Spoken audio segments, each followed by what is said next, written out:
Okay, hey, this is Imani, and this is our second episode of the Milk Jug Mafia, and this is our pilot episode of the Mindful Millennial series. Basically, what we're doing here is this is an unfiltered, controlled space where we're just speaking on controversial topics, any topics that are going on social media, out in the world.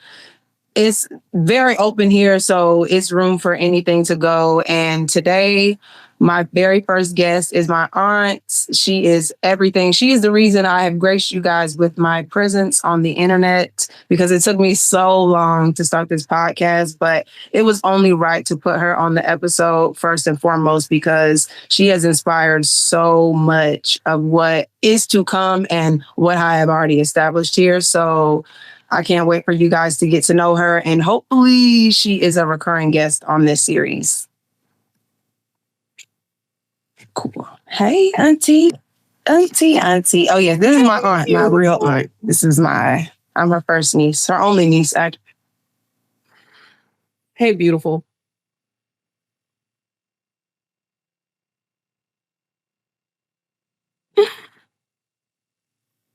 Did I lock up? Ah, there we are. Oh, I was going to say, what happened? Was that me? Did you see it on your end? I did. You think I can crop that out? Probably. Cool. But hey, how are you? Amazing. How are you? You look so pretty. You look sun-kissed. I can tell you're in a sunny Florida beachy area because you just look like the sun kissed you. Like, well, you look like if I had to give you a nickname today, it would be blonde caramel drizzle. Go to Starbucks and order a me. Get you a me at Starbucks. Yeah, get you a me. That's right. Get you a me. So tell everybody your handle, your mood of the day, your zodiac sign. That's the basics for me. I like for everybody to get to know who I'm interviewing. Fabulous. So I'm at the Bold Chick on Instagram. My mood for the day right now is kind of like zen, relaxed, chill, blessedy, like blended up, right? And of course, my zodiac is Taurus. He's double Taurus. Let's go. Double Taurus. Let's go. It's that. Everybody don't know that. Double Taurus, manifesting generator. Like, that's a lot. I tell people that all the time. Like, a lot of people don't get, like, double earth signs from you it's intense, but it's the real deal. My favorite Taurus, hands down.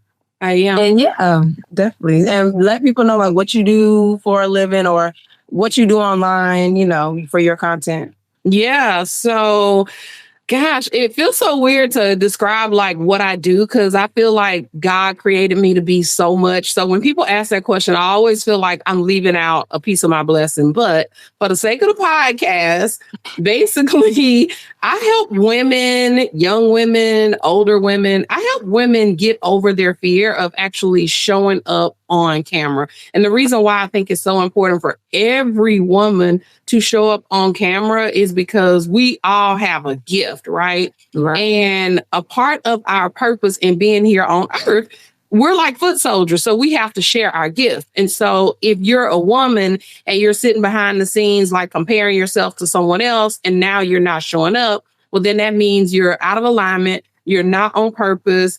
God can't do the things that he wants to do through you because you are essentially afraid. So I help women get over their fear of actually like showing up. And then once I can get them over that fear, then we start creating digital products and services so that they can generate revenue online in this very digital AI-ish world that we live in right now. Definitely all content. All content. Because come on Snapchat with the new AI feature. I love that. I just pulled around with that before we got on here. That's what I was out there doing before. I don't like him.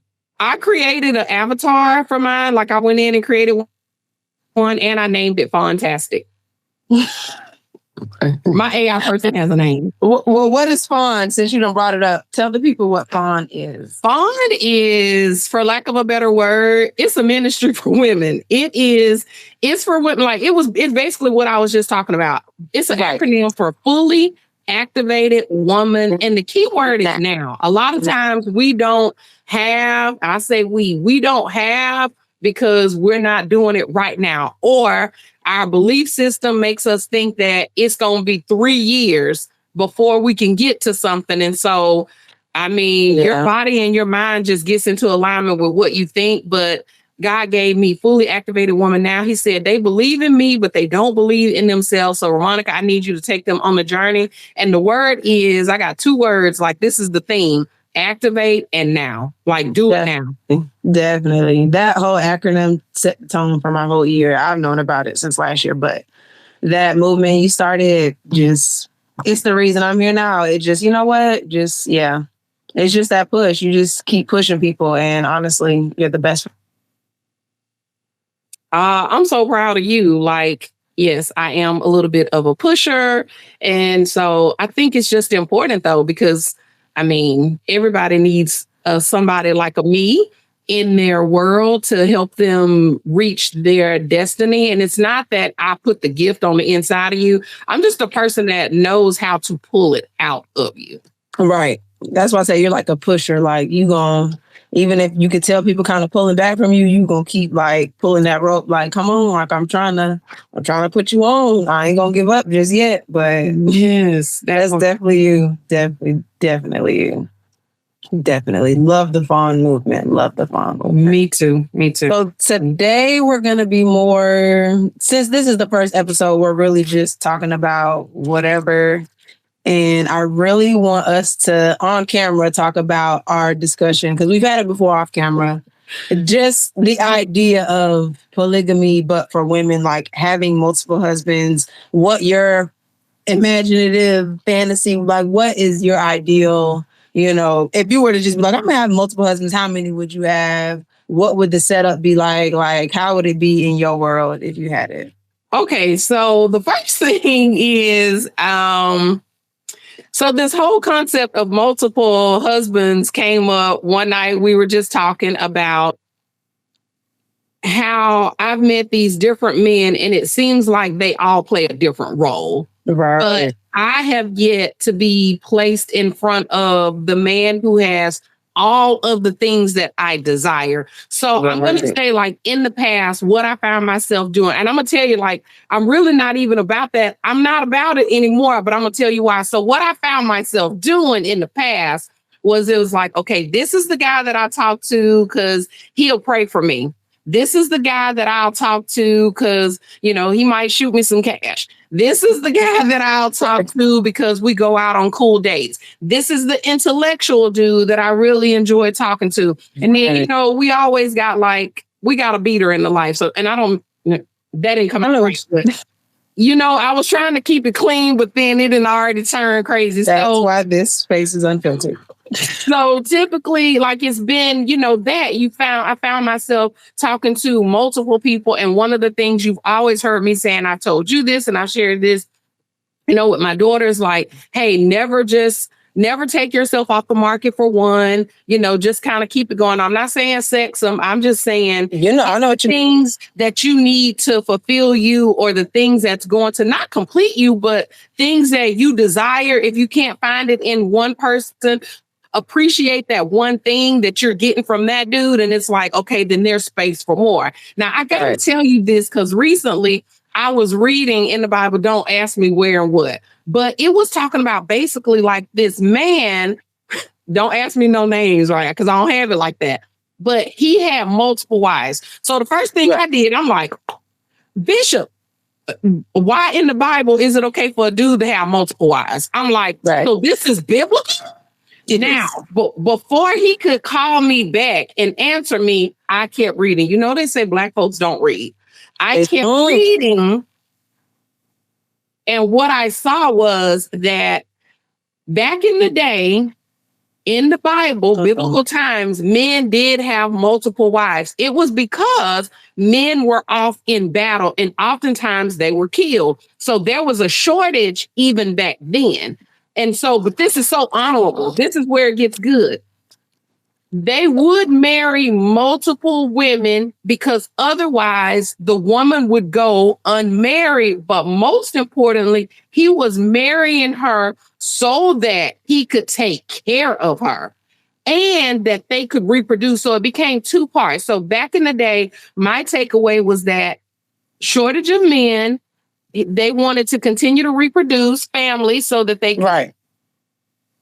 could land and do the things, but also if he didn't have multiple, there just would have been a crew of women who were not cared for and taken care. So when I read that, I was like, now it did not say God was like, I'm here for it. It just said like it basically it was what it was, but this was the justification behind it. I look, that's all I took away that, oh, the big jump off for me was he married multiple women so that he could take care of them and they could reproduce family, kids to till and take care of the land and be in community. I was like, then that part makes sense. It wasn't just this sexual thing, if you Right. now, niece, fast forward, I'm in a different place with it, right? I'm like, you see, each time I open myself up to the little pieces of this one does this, and this one does this, and this one does this, it's like now I'm accepting that I'm only going to get pieces, and that's not good. So, what I've decided to do is this look, if you don't have the score of, let's say, 8 and above, you're not the one, and we just need to like move on because I feel whole. I would just like to share pieces or parts of my life with someone who is equally yoked, is the word, right? I want to share, but I don't, it's not enough of my energy to go around to all of these various people. I mean, it is, but I'm unwilling to like give that up. I'm going to call in what I want. I want the whole thing, and I'm going to tell you that up front. And if up front that's not you, you don't desire that, no problem. Have a great life. Keep it moving. That's me right now. Thanks to you. I'm just like, I'm totally cool with you not being what I need you to be. But I'm glad I know now and not years and years later when I've wasted all this time with you trying to make you something you're not.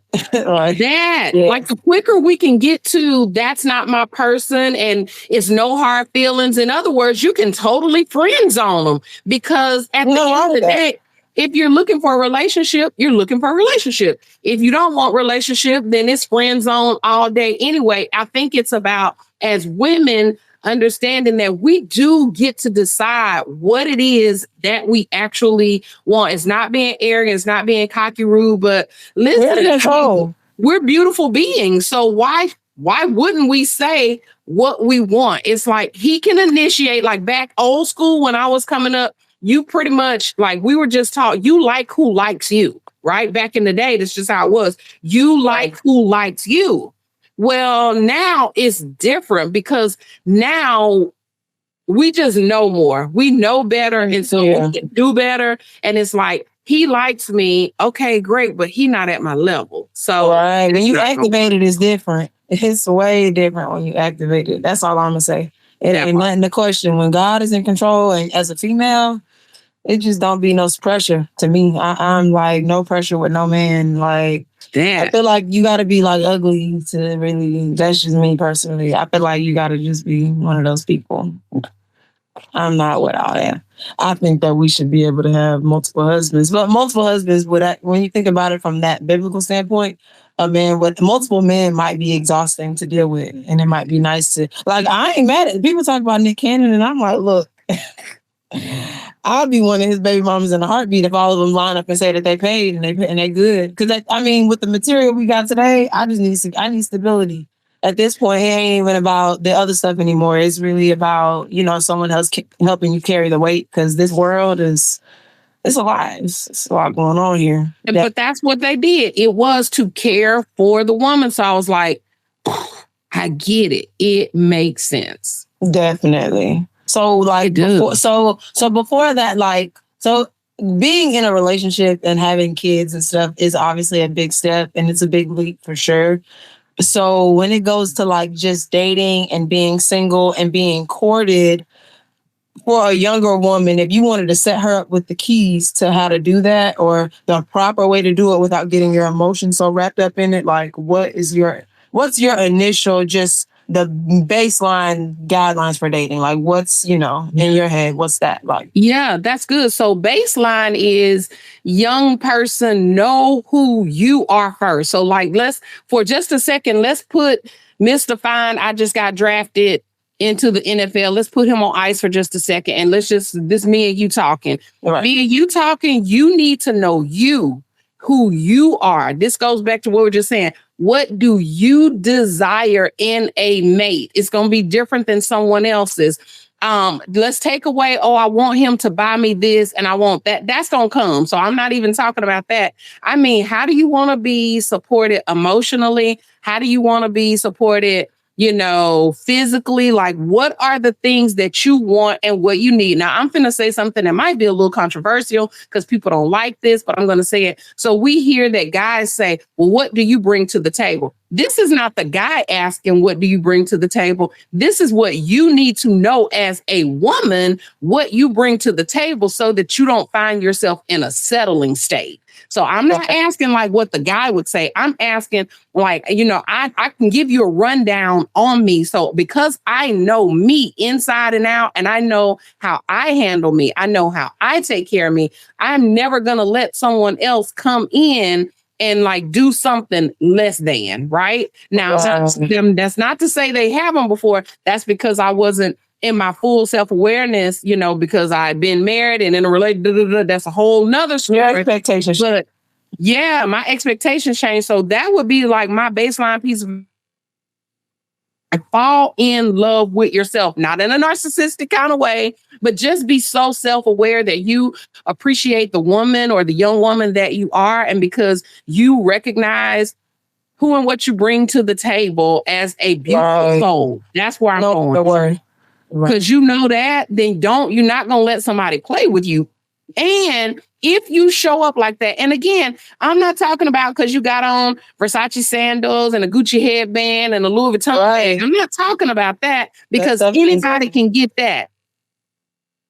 Like, we've all seen some woman who maybe we didn't think was the most appealing woman. And you're like, how she pulled him? She pulled him because she was self-aware. She knew what she wanted. She would not settle. And it was something about the way she walked in the room and probably her hair was like this floating through. And he was like, good Lord, this person has confidence. This person is self-aware about who they are. And that's the type of person that men need women of substance and of character. And so you need that for yourself. And then it just becomes an automatic, like a norm. It's just what you do. It's who you be. Like, young women need to focus on, who do I need to become if I'm not already the person that I want to be? If I don't have the things that I want to have, what must I do? Not who do I need to go get them for me? Who do I need to be in this moment in life so that I can start to attract the things that I want in my life? Slow me down, stop me, because I'll just like go. Right. But no, I mean, you're right though. Like, all that is, look, I'm here to this is like, I'm a sponge right now. I'm just like, you're right. But I have a better relationship with myself because of you. Because now that I've used the tools that you've given me for dating, I realize that it's very, like, a lot of men my age have a lot of the same things in common. And then they're all like delusional about it. So it's like, I'm at a point now where it's like, I know I love myself and I know my worth and I'm not conceited about it. It's just, I don't have to explain to a man what I bring to the table, because 9 times out of 10, as a woman, I am the reason there's a table here in the first place. A man not really finna go out and buy nothing for his house unless a woman really want it. Like, honestly, the average man gonna have the bare minimum in his apartment. So don't ask me what I bring to the table. 9 times out of 10, I'm the first table you ever had. So it's like, when it gets to topics like this, it's like, I feel like I think more like a traditional or an old school person, because I've actually listened. A lot of people would have the same knowledge I have if they listen to their parents or their family members. And it's like, looking around now, it's like, dang, a lot of y'all not on my level because y'all don't want to listen, or y'all don't have anybody to really tell it to you. Well, okay, so I got 2 questions for you, host, if I may. So the first question is, I didn't even wait to see if you said yes, but this is how we flow. So first, I want to know, would you date an older guy And if so, how much older? And then to that second point, I have some friends who grew up in a single parent household. And now, after talking with them, they were told things that were completely different. They were told things was never told. In other words, they were told more or less to basically solicit. Hey, if you do this, a man gotta do this. It was almost like low key prostitution type of exchange. I mean, Yeah. I'm sure it's a better word for it, and that's I know what you not mean. what they call it, but it was like they were just taught to take and get what you finesse. Yeah. So Finesse. are you saying? Are you asking? Was I taught? Like, was I told that something like that? No. I know you weren't told that. I want to know, would you date an older guy, and then have you incurred, ladies around your age who basically have been kind of told that, it's like, if he asking to go out with you, he got to give you money. If he asking for this, he got to give you this, he got to give you that. I'm gonna be honest with you. I grew up not really wanting a whole lot from a man. Why? Because my dad and my granddad and my godfather and my uncle, like, they did everything for me. So I didn't need nobody else to be doing it. I wasn't having to use my body to get the things that I wanted, because my dad and my uncle and my grandfathers, they did it for me. Yeah, I feel like I would date an older man, but like I'm 26 now. I feel like 10 or 12 years is like my limit. Like he might have to be like, nobody could be older than my dad. Like I'm not.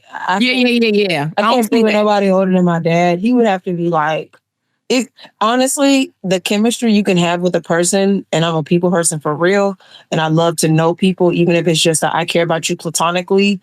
I can't measure that. So if I fall in love with an 80-year-old man and I'm in love, don't say nothing to me. Like seriously, because if it's just that, it's just that. But ideally, I wouldn't date anybody that's like 30, over 35 or 36. No one past 40. It'd be kind of like in there. And then as far as girls my age, yeah, a lot of girls that it's not even like my close home girls have morals. All my home girls got real morals. They lovey dovey. They want they might be outside and have their fun and be single, but all of my home girls are well grounded. But like casual associate girls that I just go out with, yeah, they'll be like, oh yeah, well at least he do this for you, or at least that. And it's like you're thinking about the least when you deserve the absolute most. But I'm not the friend to keep that in the back of my mind. I'd be like, I'm the friend that's like, girl, you say that, but I want more. I value my emotions. I value my feelings. I can't ignore them. I can pretend, but I can't, like, the more I go into myself, I can't fake it. I can't be shallow, but I can't pretend with a man like, oh yeah, like you do this or that. I've been through situations like that where men have tried to, oh, well, I've done X, Y, and Z for you. And I'm like, so? Or I've had men say to me stuff about me being a lazy sexual partner, and I'm like, you were having sex with me for you. This was for you. I was not pleasured at all. There was no way I was having an orgasm from this, so that was for you. You didn't deserve no full effort from me. Like when I'm looking at it now, it's just like, yeah, no, I'm good.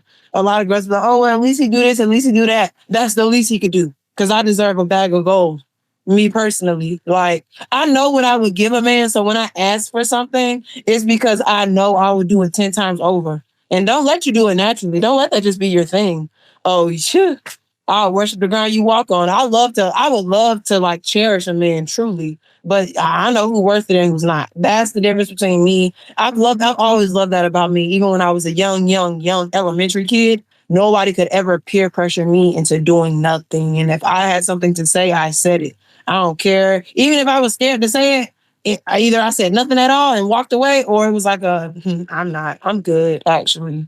That's in your bloodline. A little bit different. Nobody gonna bully me for having standards. Like that's out the window. You're not bullying me for having expectations, because if you don't have any, a person will run all over you. And that's guy or girl. Like some men, I've met some really nice men that are simps. And it's like, I feel bad because you should be a little bit more, you don't have to be as humble as you are. And then there are some men that need to be more humble. So it's like, in this generation, it's bad because there's actually a lot of girls who will say like, and they'll be saying their mom is the one, like they know how to scam and they know how to do a lot of quick ways to get money and how to use somebody, but they don't know how to have a good work ethic. Like for me, that's a weird balance for me.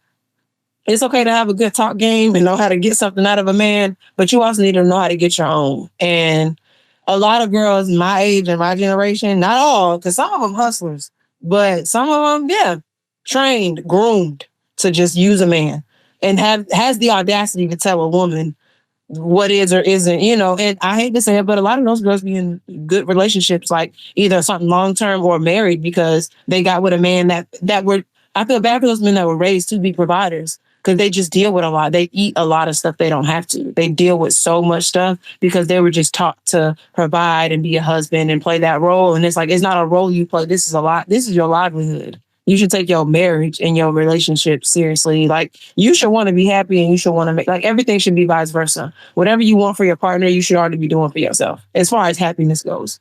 All the other material stuff, I'm with you. That comes. Like if it's real, it comes. You can get a man to do something he would have never did for nobody if you really love you. So look, I just know what I want now. I'm at a point now where if I don't get it, it's just gonna be me and Mel, ride or die. Because I'm not.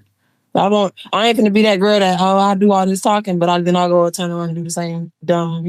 Everybody make mistakes, but once you get to making the same mistakes over and over again, yeah, it's an inward thing because at that point you gotta say, "This is me." It's always a self reflection, inward first, where I'm like, hey, who was I being in that moment? Like, why did I allow this or why did I accept that from that person? Okay, so now I got to assess me. Done with that check. Now, did this person lie and were they not truthful about who they were? Or did I just ignore who they were because there was something internally that was desiring a certain thing? So I overlooked everything that typically would be a flag for me. So I think we definitely should always be assessing. Typically, when I'm done and I've moved on with something, is I hate this person. I can't stand it because I feel like if you are in hatred towards someone that you moved on from, to me, that's a sign that you're not healed.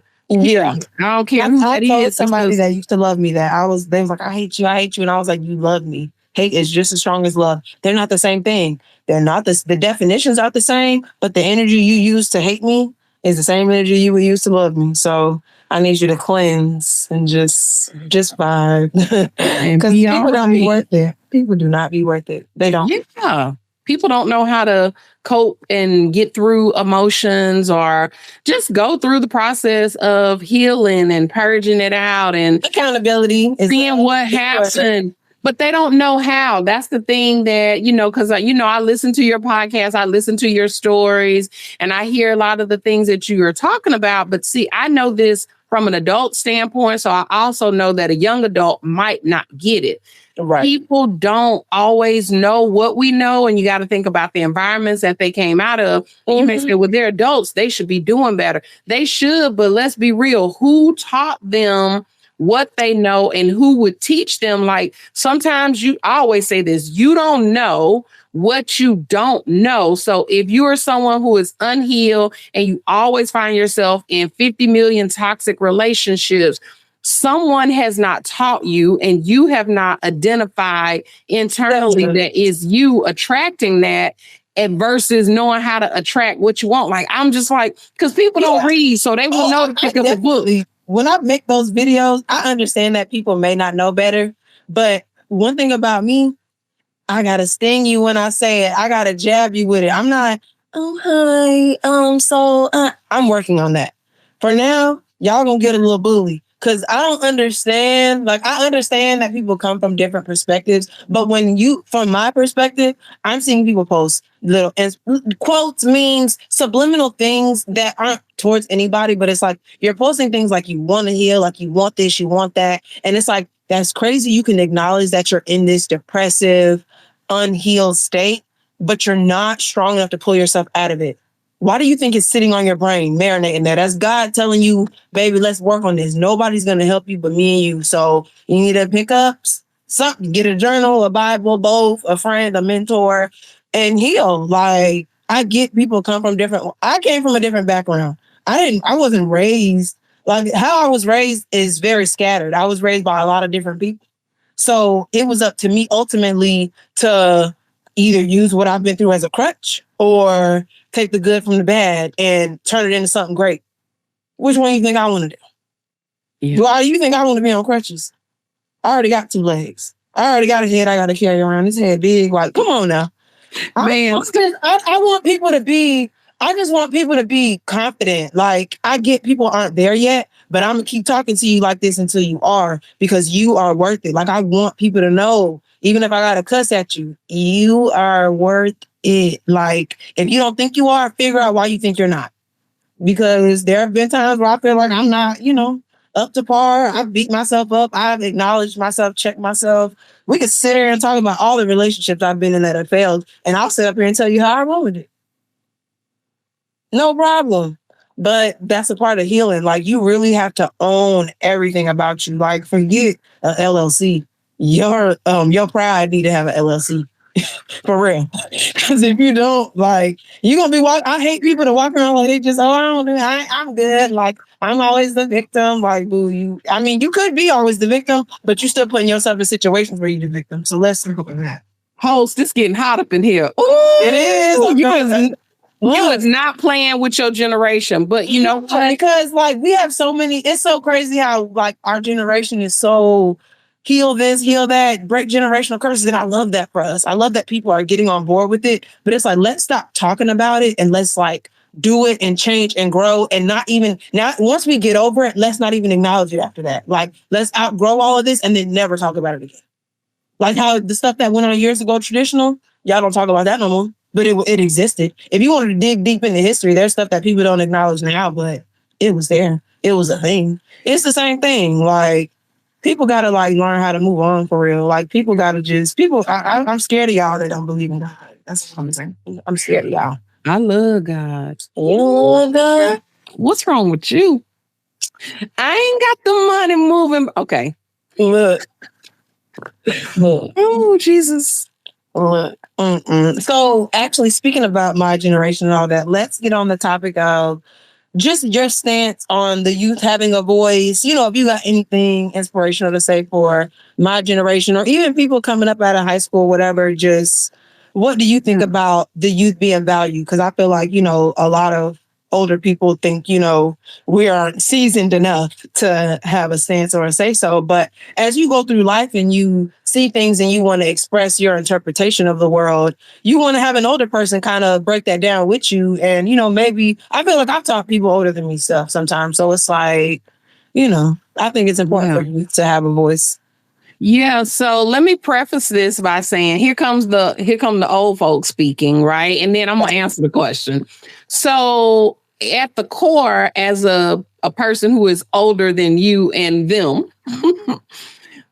for me, I just want to see young people do well. Now, what I see, I'm not talking about anybody specifically, but what I see now, and I think what a lot of other people are frustrated with, is maybe the way that young people might, I'm stereotyping, I'm generalizing. Right. Because the way that they may see them carry themselves, meaning, let's talk about head bonnets and let's talk about saggy pants. Let's talk about young people who cuss at their elders or cuss hard and heavy in front of their elders. Let's talk about young people who might not even open a door for an older person and things like that. So I think there's some frustration there, just because if we go back and to know where we came from and what older school Black people had to do to get us to a freedom point, and now it's like these things are happening and it's turning us backwards. It's almost like if you don't stand for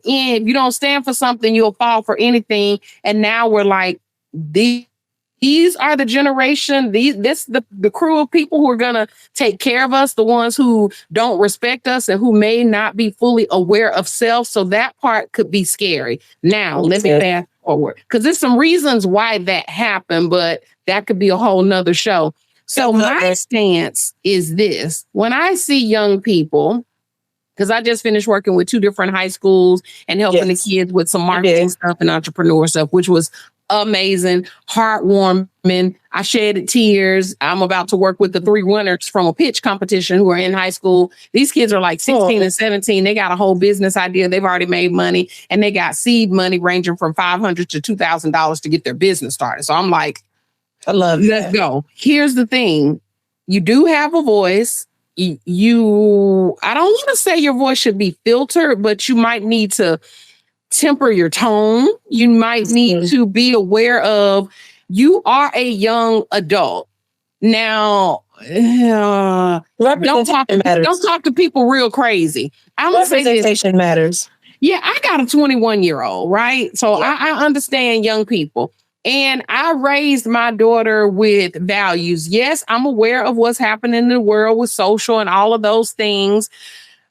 But you got to raise people with moral standards and values. And let's be real, some kids, their parents, not parents, maybe they're single parent, because I'm a single parent. Their single parent was at work. So a lot of things may have happened because mama was out just trying to take care, or daddy was trying to be out, working, and the kid was at home raising themselves. So maybe they didn't get that. When I see kids acting out, doing wild and crazy things, I try to talk to them. I think a lot of times it's a lot that's just projected, I'm going to say, from the news media onto our kids that's really not true. But if I had to sit down with, my nephews or my nieces and whatnot and talk to them and say, hey, this is what you should be doing, I would say, first and foremost, real talk.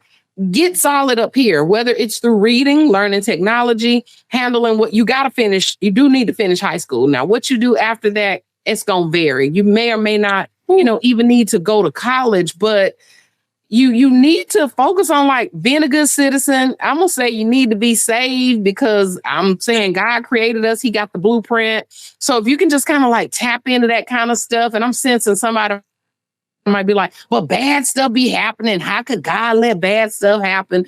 Unfortunately, if you were a young person sowing bad seeds, or somebody in your family was sowing bad seeds, mistreating people, sometimes it comes to roost in another, generation, which is why it's definitely important for you to tap in. But sometimes real talk, we do live in an evil world. So bad things are going to happen. We were never excluded from trials and tribulations like in life, I think. So if people think, well, if I'm saved, then I'm not going to deal with this, that's not true. Like just in life in general, I don't know anybody in this world that could ever say nothing bad has ever happened to them.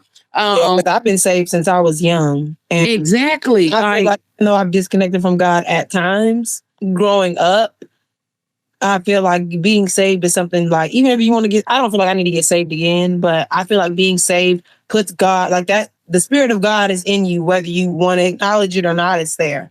Whether you want to ignore the signs of the universe, it's there. Definitely. Once saved, always saved. You said it. Sometimes we disconnect from God, so we just might not be walking with him. He might be walking with us. We just might not be acknowledging him. So it's like you have no presence or no recollection of him. But that's how kids are with their parents. The parent is always there. A good parent is always there to guide the child, but the child might disconnect from the parent and be like, my mom and them don't know what they're talking about. My friends know what's up. And I feel like because I was young once, I'm still young, but young, at one point, and you don't think that your parents know what's up, but parents know what's up usually because they've already been through some drama, some trauma, some stuff. And so they know the buildup. They know, they already at step one. Oh, they doing this? Yeah, that's step two. And so you're thinking it's nothing. You think your friend who steal from the store occasionally is no big deal, or you think your friend who's out fighting every weekend is not a big deal. But as a parent,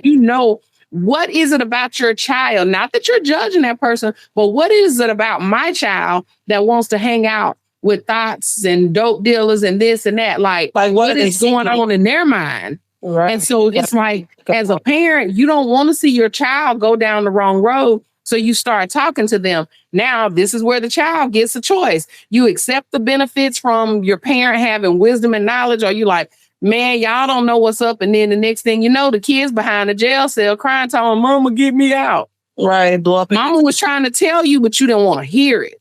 Right. And a lot of friends convinced you that they knew everything. It's a balance. It's a balance. Definitely. I'm glad I started listening to my dad, because he is like God in the flesh sometimes. Like he be saying stuff like my dad will say stuff and I'll be like, are you stalking me, bro? Like I haven't talked to you in weeks. Are you stalking me? Like it's like insane, this stuff my dad be knowing. And that's when those are some of the things that was like, okay, I need to take God and spirituality and stuff like that, my relationship with him more serious. Cause my dad would, I'm serious. We would not be talking. And he just called me like, hey, such and such, what's going on? This. And I'm like, no, I wasn't going to tell you a lick of this, but you done called me. I didn't ask. Like, it's so weird how in tune we are. It's like, Parents know. God real, he real. Parents get That's nobody wisdom. but God for us to be connected like that, the way we are, the way me and my dad is. That's nobody but God. And when he say he pray for me, I believe it. Listen, we're definitely synced. We get wisdom. Parents get wisdom. It's kind of like I can remember when Ramaya was a baby, just like waking up out of my sleep and reaching for her. And it was like, it was something tangled and wrapped up around her arm. Like that's the Holy Spirit. We just know. Yeah, that's me with Melanie. It's actually weird. Like I'll catch her. It's like it'd be excellent time, and it's like, oh, if I hadn't caught this would have been bad. Like it's like it'd be right on time because it's like he know my brain veer off and I'd be somewhere else because I'm trying to do so many things at once, having her alone. So it's like he be coming in clutch. Like you could try to cry and complain about the situation you put yourself in with a baby out of wedlock, but God gonna hold your hand through it a little bit if you let him, for real. Like I don't have no stressful days like that. Like it's overwhelming because kids are kids, but I ain't got too much to complain about when it comes to mine, honestly. I mean, I've been there. Hey, as a young mom, you hold it down. I mean, I was not young mom, but I was a working mom, 60 hours outside. Working a very hard job at that. You wasn't working no little like, I just come in and I'm at the bottom of the food chain. Like you up at the top with the big dogs, and then you got a whole daughter in school that does extracurriculars, and you encourage her to do stuff to build up herself and all that. So it's like it wasn't no, you ain't lived no hunky dory life. Like you and Mimi have always shot for the stars with everything, and you always push her to do that. I love that, and that's what I be talking about with people. Like I was raised around people. I was raised around bosses, if you ask me. So that mentality I have is not just going like you are who you're raised around. I don't care what nobody said. You could try to run from it and ignore it because you may not want to hear what they got to say. But the sooner you embrace the good about your lineage, I'm telling you, you may not like your mom, you may not like your dad. And trust me when I say I understand toxic family members, but listen. Ooh, you really got to separate the good from the bad because there's good in everybody. Yeah.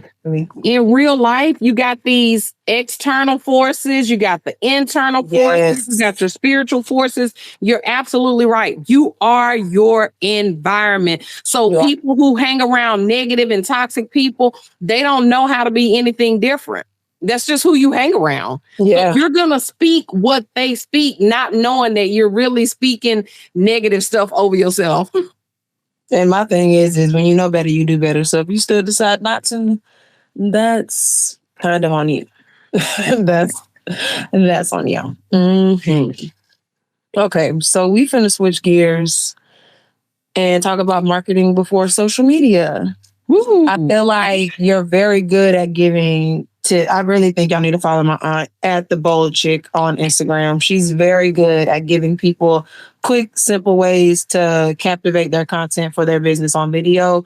But you also have been in business well before social media even got to where it's at now, way before TikTok, way before Instagram got big. Like you really have been doing this for years, or you've been business oriented for years. So it's like, do you have any, what are still some of the best ways? Like I think word of mouth is still one of the best ways to get people to, I don't care what nobody say, internet or not, word of mouth will never go out of style. But, there are also some things you could give people to kind of, push their business because some people just don't want to deal with the internet.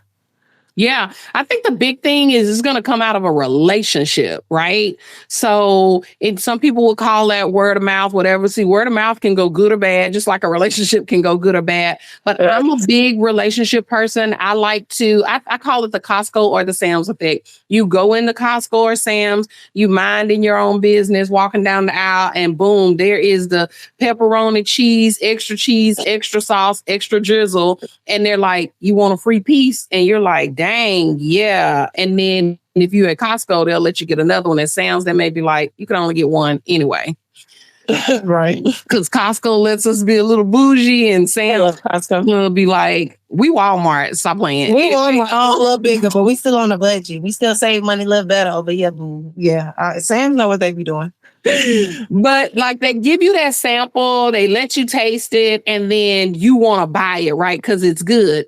Building relationships with people are the same way. It's like when you show up in a space, whether it's a networking event or someone put you on to somebody, or someone says, hey, my friend Ramonica has a quick question about marketing. Could you just talk to them? I mean, they don't want to pay for a consult just yet. They just have one quick question. Great. Yeah, no problem. I can talk to you because why? I'm building a relationship with that person in that moment. Now, whether or not I, work with them or not, I'm going to give them that little piece of a nugget that they need. And guess what's going to happen? They may say, I can't afford you, but you know what? My company is looking for somebody. My mom's business, my cousin, my something. So networking is everything. When I think back to my corporate days, we didn't have the internet, for marketing. I literally, Emo, and I can remember business got down at one of my locations. I literally remember being in downtown Mobile, just literally on Dolphin Street, which if anybody, Dolphin Street is kind of like a Bourbon Street, but we really have a lot of businesses on one end of Dolphin Street. And I was in heel suit and everything, literally just going door to door, talking to people. Do you have a need? Da, da, da, da. It was like, literally pounding the pavement. But what I did was I was able to build a know, like, and trust factor. Like people knew me, whether they needed me right then or later. They were going like a, hey, I'm here if you need me type deal. Because some people are like, they ain't got no money. That's what a lot of people don't say in business. An opportunity is an opportunity. To speak to somebody, that's one more person that know a bunch of other people that could tell. Yes. I met a man at a pitch competition yesterday, and I'm walking up to the car and I was like, oh, thank you for being a judge. I was one of the instructors. And he goes, oh, I could tell you're Miss Social Media. We struck up a conversation. What do you think happened next? He said, do you have a car? I didn't even have to push my card down his throat. He's asking me for it. Why? Yeah. Because he sees and understands the value. And I'm not like, buy my stuff. Yes, there's a time for you to ask people to buy your stuff. But to me, it's kind of like a dude walking up, leading with, hey, you want to go, let me hit it real quick. No, I do not. Let's build a relationship first. Whether it's for you or for someone else, I think that is definitely something to be learned, and not to think about everything as like a transaction, but hey, I'm building a relationship.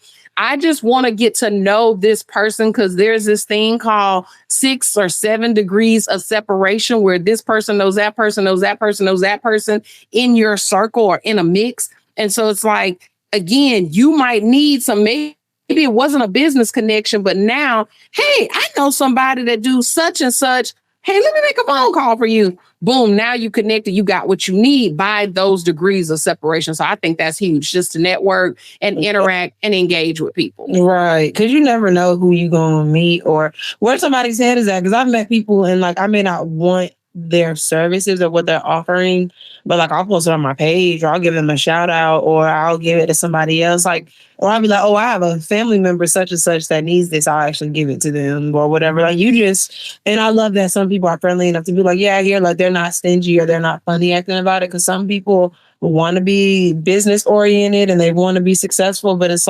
you're not thinking with a tunnel vision. You want success right now, and you want the cake to already be done, but you ain't trying to buy none of the ingredients to bake it. And I think that's funny. But when you realize, when you know how to network and really talk to people from a business standpoint, you can hear somebody and what they're talking about and know if they were talking to or not. Because somebody that think like that, I ain't gonna waste my time even telling them nothing like that. I'm gonna just be like, okay, yeah, you're right. You know what? Whatever path you on, that's the one you want to be on. So that's cool. 2 + 7 is 1. Yes, you're absolutely correct. The sky is for sure purple. Whatever you say. That is definitely most people for me. And that's why a lot of my generation, it's I noticed with social media, it's made people more business oriented, wanting to be entrepreneurs or their own brand. And it's everybody not built for that. It's okay to be a, team player or whatever. And I don't know, everybody's not a leader. And I think that that's just kind of one of those things where, Ooh, we need to do that on another episode. Like leadership. I'm big on leadership, but they don't teach leadership anywhere. They don't They teach don't. customer service anywhere. You hard pressed to find sales, morals, values. There's just a lot of things that they don't teach. They may People have don't never have patience. taught. I say that all the time. People don't have patience. Even the older folks, like they don't. Like older people have poured and watered into me because I have the patience. I have the respect. Like they can tell how I was raised, and they're like, "Oh, you're worth talking to. I'm gonna go ahead and give you all these." I've gotten free game from so many older folks because I'm willing to listen. But then there'll be somebody else my age, and they'll be like, "So don't worry about it." Like they treat you like how they can already tell what you are. And I feel bad because younger people don't catch on to that. They're like, they ain't giving me a chance. They just say that. And it's like, how you represent yourself doesn't matter. Y'all can sit up and say it doesn't, but it does. You do have to dress for the job you want every day, unfortunately. Like, standards are changing, but everybody ain't dead yet. You gotta it's still kind of traditional around here. So, it's a balance. I really feel like some traditional things are okay, and I feel like some liberal things are okay. So I'm really like a weird millennial because there's some stuff where I'm like, man, y'all doing too much. Y'all trying to change something, and I needed to stay old school because I want this. The things that I want, some of the things I want are more traditional. So, Me too. it's a process, but I It just really stick with is. what I want. Okay, our next thing, the three things you think a person could do every day, like something consistent someone could do every day to be successful, even if it's just working, even if it's just journaling out. What like three things you think any person can do to be successful with anything they want to do in life, even if it's you got three people lined up, one person want to start a lawnmower business, one lady want to sell cosmetology, and another person wants to sell jet ski rentals. What could you tell all those people so they could be successful every day? Three things they could do every day to be That's successful. a real good question. So the first thing I would tell them is if you woke up that morning, just be grateful. Because I think when you get in a spirit of like gratitude, you're not thinking about what you don't have. Mindset. So like, hey, yes, I got an opportunity to do whatever it is I want to do today. I think that's number one. I think the number two thing I would tell people would be maybe own your uniqueness, like just know and understand that you are created to just be different. So no one's ever going to do it like you. So there may not be a blueprint for what you're looking for. Like, yeah, for business, step by step, how to do it, but like how you actually do it might vary. It just makes me think about hamburgers. Every restaurant in America sells hamburgers, but none of the hamburgers taste alike. So don't even get into, well, somebody's already selling hamburgers, so I can't sell them. But it's like, who's not selling hamburgers? Number one, that means there's a demand for it. But number two, it means each burger joint is different. And so I think that's how we need to show up. And then individuality. Absolutely is huge. And then the third thing I would say, I'm just trying to think about things or that I just do it. I love what never give up. Never give up. Never give up. So like stay motivated. It's not over. So yep, somebody would call it motivation. Somebody would say inspiration.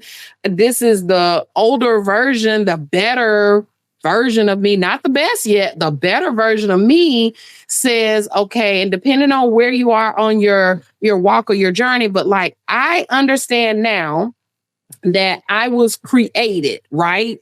And who created me has my blueprint. So daily, I'm kind of sitting and I'm getting the downloads about what Ramonica is supposed to do today. Right. So I would say just kind of like slow down a little bit, which I'm thinking about that book you gave me for Christmas and I cried, but I cried for a lot of different reasons. But anyway, I cried because I needed to like slow down. We did actually look at the book. Good. Like, so like just processing to slow down, to catch the downloads, to be motivated and inspired to do it. And then just be grateful that you hear the voice or that you know and understand like what your purpose is. These are things that unconsciously I do every day. And then if I could throw in a bonus, I would tell people get clear about conscious versus subconscious thinking, because that's the thing too. And training your mental state is everything. Doing anything in this life, to me, if your brain is not like, if you don't have control of your mind, you're not in control of your well-being as a person. Like your brain and whatever emotions you feel, they're the things that control you. Because my doctor explained that to me. Your subconscious can actually affect how you act on a daily basis, and you don't even realize it because it's just stuff that's lingering in your brain. And if it sits there long enough, it just rotates in and out. Like you go through these waves of depression and emotions, and you wonder why. And it's because it's low key in your brain. Like people have to cleanse. Well, the good news is we're the general, and we tell the subconscious, who are the little soldiers, what to do. Right. But most people don't know that, so they can't say, "Oh, we happy over here." Oh, I don't have to have everything. Happiness does not mean that you have everything. Gratitude doesn't mean that you have everything. But one thing I used to always hear my parents say is something like, "It's somebody that'll trade shoes with you, right?" And so you start thinking about who will trade shoes with you, and would you trade shoes with them? My answer is no. So now I need to stand 10 toes down with what I have. And hey, let's go subconscious shoulders. Let's go. Right. Let's go. Like I need to just be in a different space so I can go and make it happen. Because I don't want to trade with anybody. I'm not looking at anything that anybody has and saying, I want that person's thing. Now, do I want to be a millionaire, billionaire so that I can do things in the world? Absolutely, yes. But I'm not like, oh my gosh, I want to be just like, I want LeBron's life. I do not. Everybody deserves luxury, in my opinion. Nobody should be struggling in this life for anything. I think the struggles and the responsibilities we have because of this economy is a lot of the reason why people have strife. Like their emotions, just how they act on a daily basis, is affected by the stuff that weighs on us, like the stuff that we're expected to do. When it comes to money, people try, oh, I don't need money. And it's like, it's okay to want it. It's okay to want that life. It's okay. It's okay to think you deserve it too, because to me, everybody does. We should all be able to split this stuff up and be comfortable. It doesn't make sense for some to have more than others and other people just suffering. I like that. That never made sense to me, but I'm one person. Hey, but I am going to say this. Look, they got to work too. I mean, it ain't that I'm going to work and bust it and do 70 and then you do 2 and want the world. No, that ain't how it works. Well, for me, it's more. Hey, I can't give you no welfare if you ain't willing to put the work in. If you can't work, we got you. But if you able-bodied and you can work, I'm going to need you to get it. Yeah, I think us as the consumers, we should have stood up a long time ago to really reset the standard. Like, be able to delegate who doesn't need to work that much, who's worked long enough. Like, to me, a lot of older folks, if you function in the society all these years, you shouldn't have to work. You shouldn't. Like, to me, it's like you've done your part. It's our turn to come in. We make it function. We raise the next generation. And I feel like if people were not as selfish, it would be easier, but that's the problem right now. Everybody is so caught up in what they think they deserve and how hard they work and what they're owed. And it's like, we're all owed. We all come from different backgrounds, different families. Like, we all should be working together to make sure everybody has their time to breathe. But also, we have to be selfless enough to be like, okay, I'm going to step in so other people can have a break. Like, when it comes to humanity as a whole, like, there's no teamwork. So everybody's just looking for a reason to complain all the time. And I get it, but then it's also like, I don't get it, because we have the power to really change it as a unit. But nobody wants to put all that on the line at the same time. So that's good. I totally get that. And you're so wise. Such a wise young person. Yeah. I love it. I got a lot of friends that are younger than me. Some of them, they poor. They may call and share, tell me something, put me on to something I didn't know, but I do the same thing for them. It's like, right. We just need to exist as humanitarians, as productive citizens. The genuine human experience is like all I'm focused on right now. Being a fully activated woman and the genuine human experience. That's it. I want to be my best self, but I also want to treat people. I want to be transparent. I want people to treat me however they want to treat me, but no, whatever behavior I go with is like, it's going to be based off your mood. I'm not trying to match your energy, but I'm trying to protect myself. So that's kind of like where I'm at with interacting with folks right now, because I want people to get on board, but I ain't gonna force y'all. Like, I want us to be focused on positivity and changing the world, but I'm not gonna force y'all. I'm just gonna be me. That's all I can do. I'm just gonna be me. I'm gonna set the room on fire. I was in a room yesterday, and when I walked in, I knew it was somebody in that room that did not like me. I felt the energy shift and I knew it because when I got up to speak, no lie, I saw just this one person. I was talking, they were on. I'm not saying you can't be on your phone, but if you know me, if we Right. been cool now, but you know what? Yeah. The old me would have like felt some kind of way. I touched them on their arm and was like, God bless y'all. See you later. Have a great day. Cause I mean, like, that's on you, babe. Yeah, Right? yeah. I was just posting out my story. You cannot let nobody emotions, mood affect how you act for the rest of the day because that's just too much power, and that makes me more mad than anything. Knowing somebody got that. And don't you feel sad for them? Cause you know your love for Yeah. people and your desires, just like, oh, they really have a lot going on. So I don't even need to be See, mad. I that's need a to like whole nother miss them. topic. That's a whole nother topic. You know, me and you could talk about for a whole nother hour. People being jealous of your light or being intimidated by your light when you ain't even doing nothing. Like just if I exist and this is just me. I'm not trying to be nice to get something. I'm not this or that. This is just why would I want to walk around angry, mad, upset, tooted up? You're not even worth all that. Like, don't get me started on people for real. Mm-mm-mm. But I think that, do we have any more? Oh, I did have another topic. There's two more things I wanted to talk about.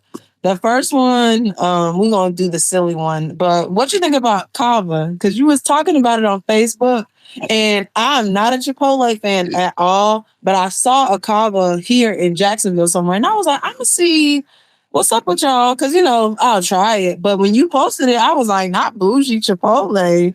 Yes. What is it? Yes. So okay, so the pronunciation is Cava. I didn't know what it was. So that. Okay. I don't know. So yeah, what I love is that everything was fresh. It was like just different. And I get it at Chipotle. You can get a whole bunch of stuff too, like that's free, but this was good just from their setup. You could get the rice. They had they had various types of rice, maybe 3 or 4. Ooh. They had maybe 4 or 5 different types of salad greens that you could put on it. So I know you would like that. And then they got to like the different little dips and sauces, how they had the cute little scoop. Everything was it was about position. It was about placement. It was about an experience. And for me personally, the day I went, I felt like they were encouraging me to explore and try. It felt like an experience versus you want cheese or salsa on this? What type of meat? What kind? It wasn't. Like we're trying to get you in and out of here. Yeah. It was an experience, you know what I mean? And it was filling. It tasted good. It was fresh to me. It was out there? Huh? It was out there in Mobile? Yeah, it's let's see. Do you know that shopping center that is, where Popeyes is by me? Like it's across the street. It used to be dang. It's over there. You know where Whole Foods used to be? Or Whole Foods. Okay, it's in that Whole Foods shopping center, but our Whole Foods closed. Yeah, that's so stupid. But it's sad. But yeah, so yeah, I thought it was good. Like honestly, it was so good. I could have their bowl without meat. Oh, it was that good. It was that good. It was just the basmati rice. It was the mixed greens. It was the 3 different sauces. I think I had like a red pepper hummus sauce and a feta something and another scoop of something. And it was just all of the stuff. So yeah, I highly recommend it. I ain't been to Chipotle probably in 6 or 7 months now. I thought about going because I love what's his name? Keith. Is it Keith Lee off of TikTok? And I know they had that quesadilla, like the quesadilla. Ah, that's so cute. They did. I thought about going for that, but that's it. Like Ramaya had a bowl from them yesterday, and I was like, yeah, I still don't. They're just basic to me. And I never cared for Chipotle. Like you took me to Chipotle, I remember years ago, because you was making guacamole in the kitchen. And you was like, okay, this ain't as good as Chipotle. But I just no, it's just a hard no for me. Like I can make everything Chipotle has at home. Like, yeah. You can really go to the store and buy a pound of all the food that they cook. Like you could buy a pound of meat, rice, get some avocados, some vegetables, cut them up. Like you can make all that at home and it's probably better than Chipotle. People look at me crazy when I say I don't like Chipotle, but I really just I mean, I would like to get a hold of like the marinade on the chicken because that's good. And the corn sauce is good, but you're right, you can get that stuff in other places. I used to like them, and I would walk up out of Chipotle if it looked like they're trying to try to put a few little sprinkles on the meat. Now, let's keep it a buck. When I walk into Chipotle, I'm looking to see how much chicken they got and how many people in the line. Because I used to notice real fast if it was a longer line and they were low on chicken, they was gonna give you like a scoop. You're not finna give me 4 little chunks of meat for $20 on a bowl. I'm done. I would just walk out because if they look like they was gonna be stingy with the meat, I'm out. So I just stopped going there. Like it's some other places I just don't go anymore. I'm not cancel culture, but it's just like I value my money. And so I got boundaries around how I'm going to let you handle me. So if you act like you don't have great service or you can't give me great value for my funds. Yeah, I'm sorry. It's stuff high right now. You got to, everywhere I go right now, service got to be top tier or I'm not. But people that's another conversation. People not even stepping up to the service ladder. And at this point, customers need to learn how to treat people and the people who work there need to learn how to treat people. Like customers need to go to school at this point because I be seeing some stuff of people acting a straight donkey. And I'm like, what gives you that right to go on someone's job and act that way? Like, who are you as a human being? That's what it is. They've gotten away with it before. That's all it is. Because when I was working, like dealing with customers, I noticed when I grew into myself casually, I'm growing into myself. I noticed when I became more assertive and more sure of myself, people do that to people they feel like they can walk all over. If you don't have a good sense of yourself, I don't believe the customer's always right, but I do think the customer can always be handled because I've dealt with customers in retail and doing stuff like that. And once you get a fixed mindset when you working somewhere, it's like, look, this is where my limit is. This is what I can do for you. You take it or leave it. I'm gonna be nice to you. But once you start doing too much, listen, I'm not losing my job over you. It's impossible at this point because I've been as nice as I can up to this point. Like you really have to know how to deal with people and you have to know how to explain your actions. When someone tries to come and you did this, you did that, y'all want to freeze up. No, tell somebody, I did this because someone did this, cause and effect. Now, if you're doing something for no reason because you angry with X, Y, or whatever, yeah, okay, you're going to lose accountability, of course. Because you did it to just be like, you knew you was wrong when you did it.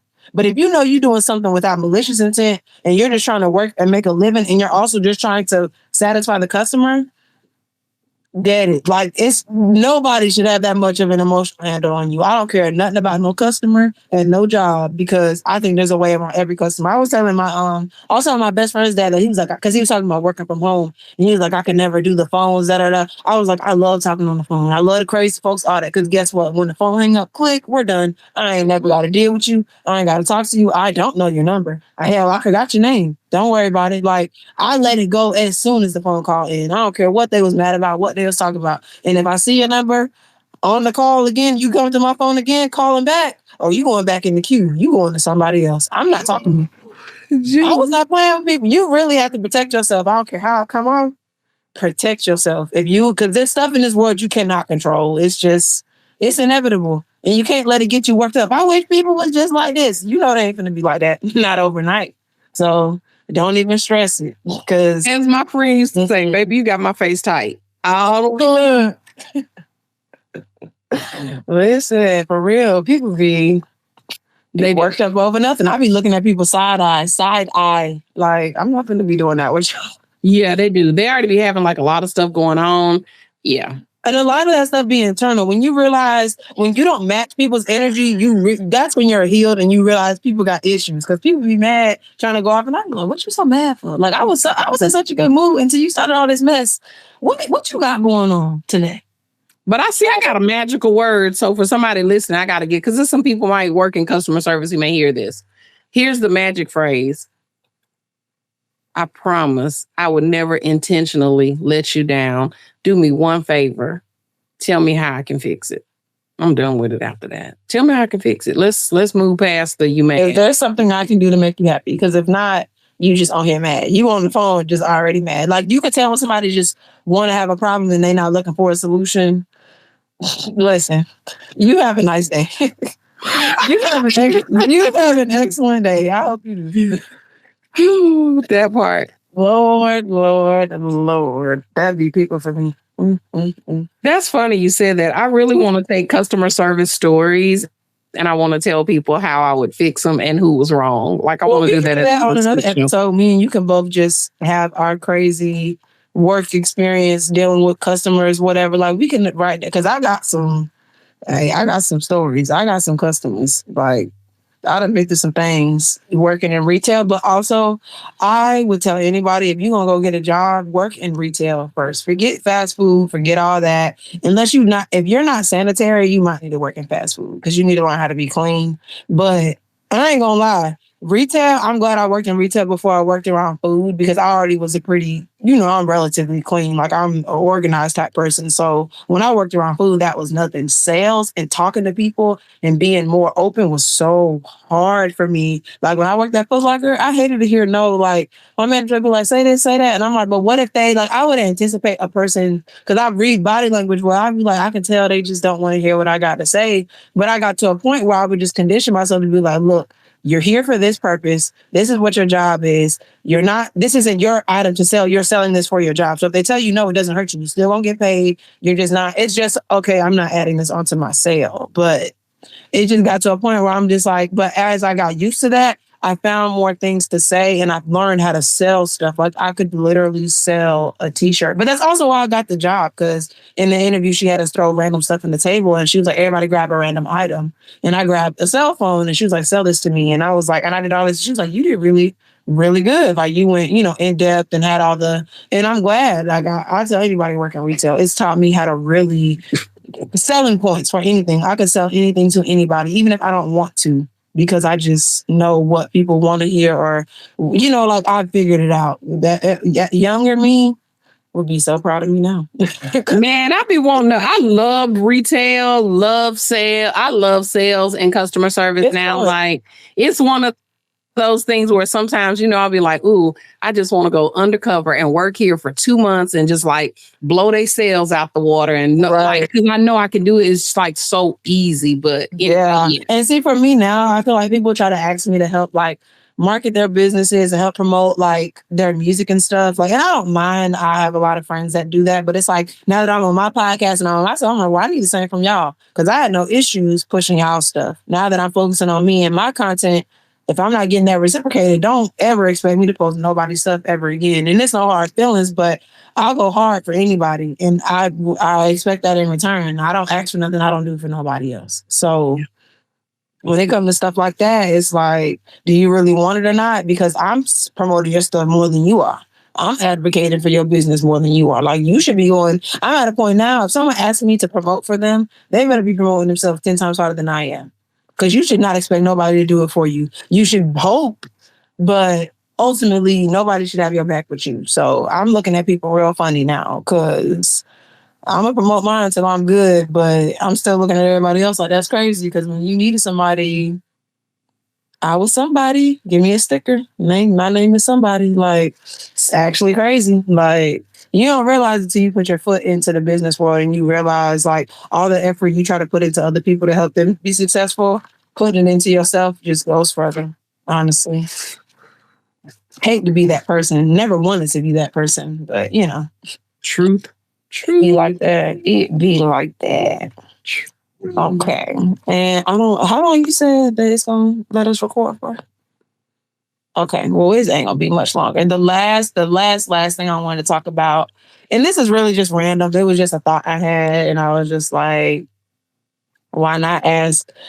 Do you think, and I do think this is possible, and obviously I feel like a real spiritual person or someone who believes in a higher power or in God, they're gonna say, yeah, obviously, but some people are more like, I don't know, but do you think it's possible for people that just believe in a higher power? They may have a different religion or whatever, but do you think that y'all can have the same, like, I guess, perspective of God, even though you believe, like, obviously, if people believe in multiple gods or a higher power, it may vary because their beliefs are different. But like, do you think the way they treat you, like, could you be friends with somebody that had a different perspective of God as long as they believe that, like, there's a higher power, this or that. Like, I feel like when it comes to building and being in relationships, it's kind of difficult. So I just wondered, like, your perspective on that. Like, do you feel like people can kind of believe in this same power from him, like his abilities, but also look at what he is? Like, everybody gonna see him as something different because our perspectives are different. But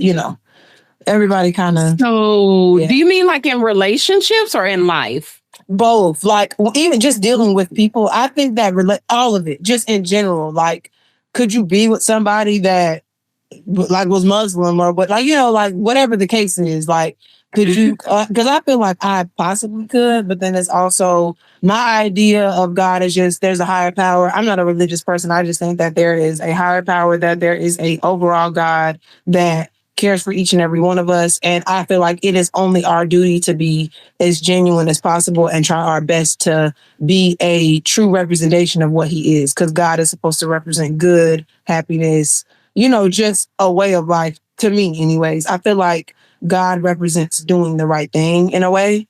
And I feel like people kind of attach themselves to that and other people don't. So it's like, for me, I thought about it and I was like, I feel like I'm at a tug with it when I think about it. Okay, so let me preface this by saying, real talk, I respect what people believe. Facts. I just always.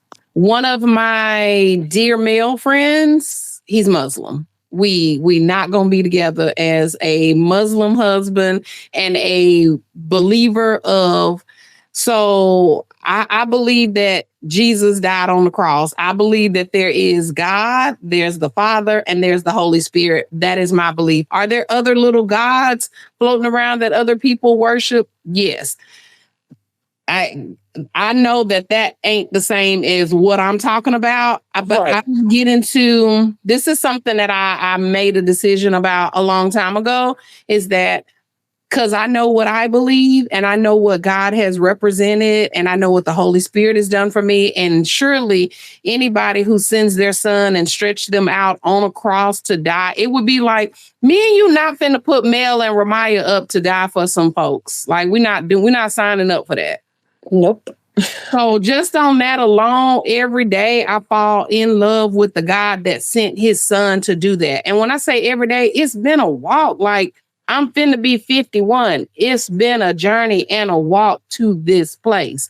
So I've never believed in other little GODs per se. And honestly, I didn't know anything about little GODs, other beliefs or anything like that really until probably the last 10, 15 years, where I personally have seen all these other things and other little gods kind of popping up that people talk about, right? So again, if you somebody I just met and you're super spiritual, you believe in universe, great, you believe in universe, I believe, in this. Am I conscious of who I'm around because of their belief system?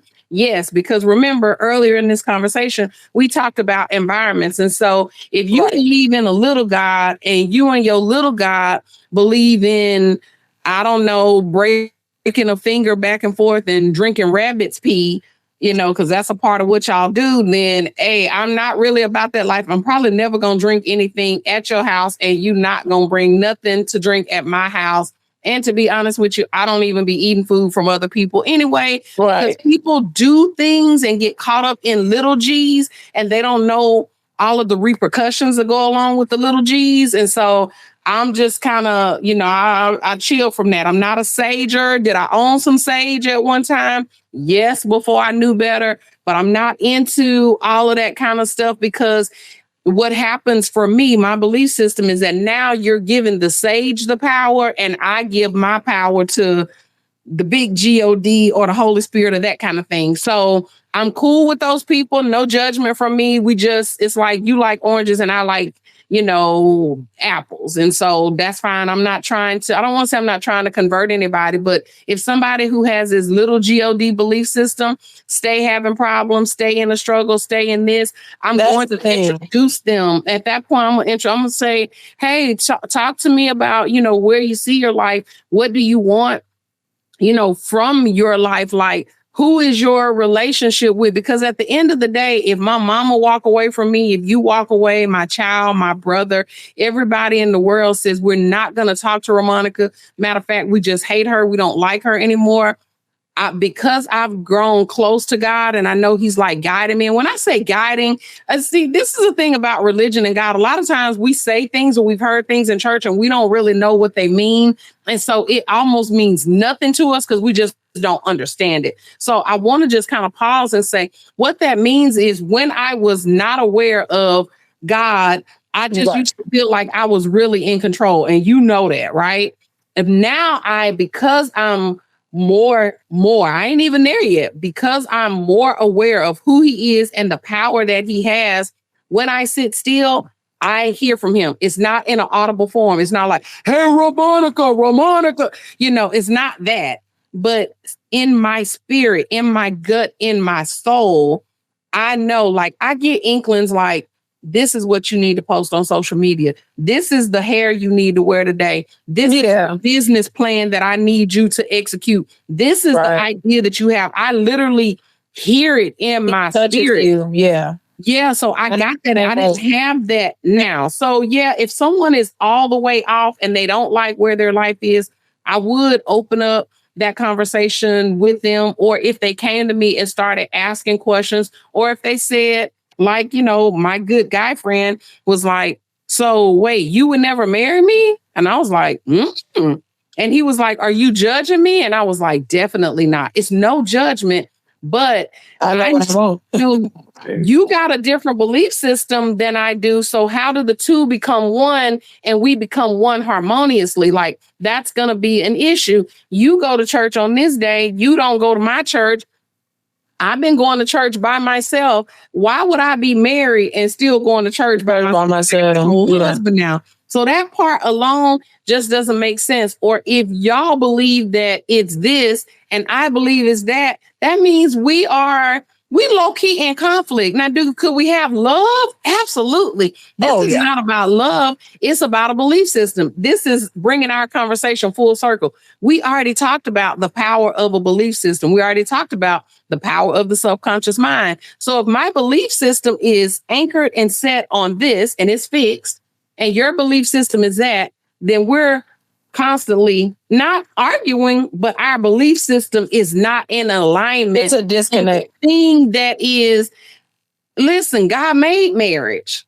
But if your religion says something, it's like it's gonna be a constant conflict or just won't be in alignment. And so it's best to have these types of conversations up front about where people are from a religious standpoint. Listen, if a dude hit me with, man, that's a white man's religion, done already. It ain't really nothing for us to talk about because we got a different belief system. There's nothing else that we need to continue on with from a relationship or a potential relationship standpoint, because it's never going to be. You could be my friend because I'm going to respect what you think as that, but you couldn't be my husband, my leader, because the way that I see it is, here's Christ. You need to love Him like you love yourself, and then you're going to love me like He loved the church. If you don't know who or what that is, because you believe in a little G and some sage, we out of here, bro.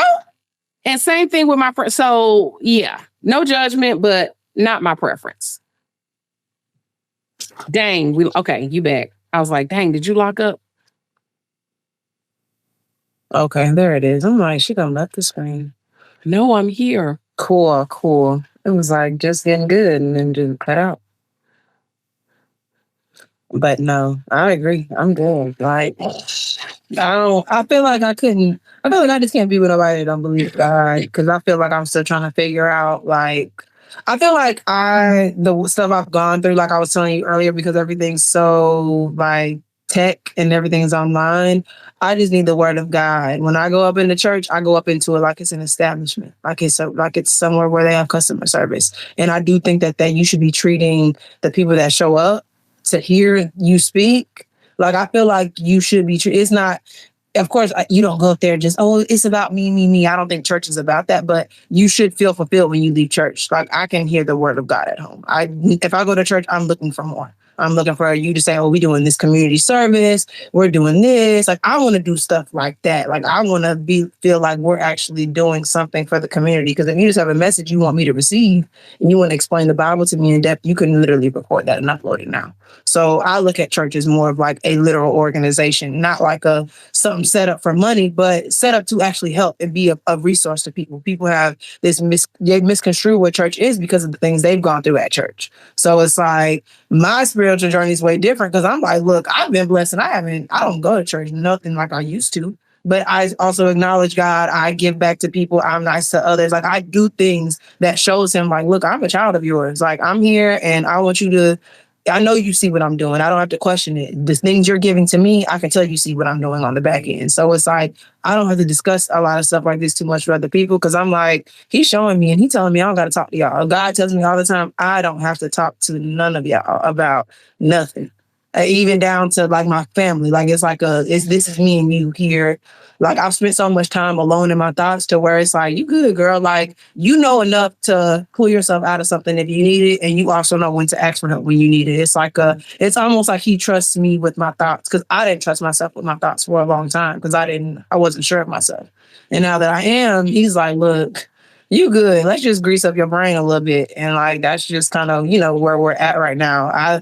I think that when it comes to other people's religions, it's definitely because even when they be like talking about food and stuff like that and like stuff they don't eat, and I'm like, stuff it just I don't know. It's kind of one of those things where I'm like, I don't know. But I feel like if I had a husband, I would want us to congregate at home with our children. I would want to study the Bible and talk about stuff like that if I had a family. Like I would want to, that's something I would do as a family. Or even like just I would love to pray with my husband, like and do like I would love to do all that type of stuff. Like instead of arguing, we could discuss things, pray it over. Like I would much rather that because praying brings me comfort. I don't know about other people, but definitely makes me feel better. Like calms me down. It's like forcing yourself to take a bunch of deep breaths, but you're also kind of like getting stuff out of your system while you do it. So yeah. I want to share a resource with maybe some of the listeners. There's a book. I bought it, Imani. I bought 6 copies back in, I think, 2000. In 2009, I bought 6 copies of a study book called A Jewel in His Crown. I don't even know if you can still buy the workbook. I think you can get the book because I did recently. Yeah, you can get the book off Amazon.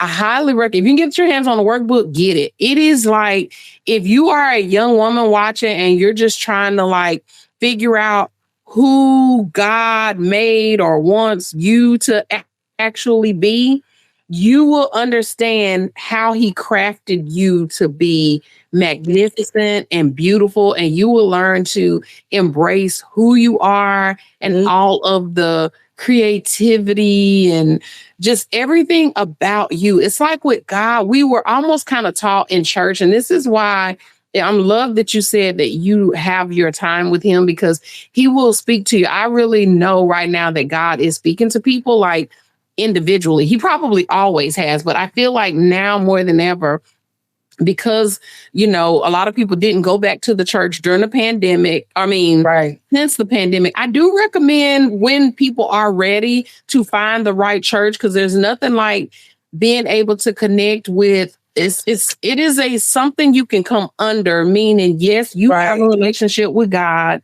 but your pastor has also, whoever your pastor is at whatever church you go to, they have a calling too. So God might say, hey, I need you to get all of the young people. This is a ministry for young people. And now I want you to be pouring out on young people so that we can raise them up to be stronger citizens in the kingdom to do X, Y, and Z. So Right. those are some of the benefits of going to church. And then, like you said, you get to do the outreach. Are we feeding the homeless? Are we feeding this? Or because you're a young person, because you have, like ideas, now you may be able to say, hey, pastor, have you ever thought about, is this something we could do? And he said, you know what? I was in prayer about that this morning. Hey, would you lead Right. that? And hey, we're going to get you 10, 20 more people because some other folks have asked about it. So I do believe in that. But I also been in a season where I'm like you. I watched church from home, not just during the pandemic, but maybe immediately after.